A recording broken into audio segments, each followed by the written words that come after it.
जश्न की तकरीब का एहतमाम करते हैं। सरफरोशी की तमन्ना हमारे दिल में है, सरफरोशी की तमन्ना हमारे दिल में है, देखना है जोर कितना बाजुए कातिल में है।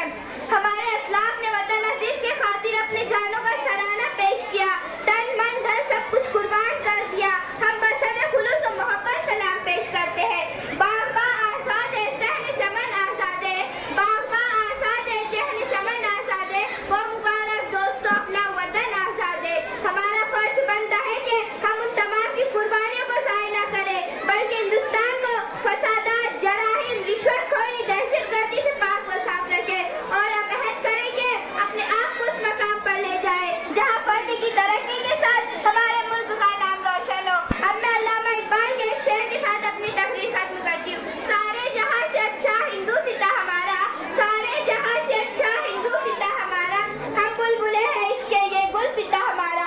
मजहब नहीं सिखाता आपस में बहरे रखना, मजहब नहीं सिखाता आपस में बहरे रखना, हिंदी है हम वतन है हिंदू सिता हमारा। जय हिंद।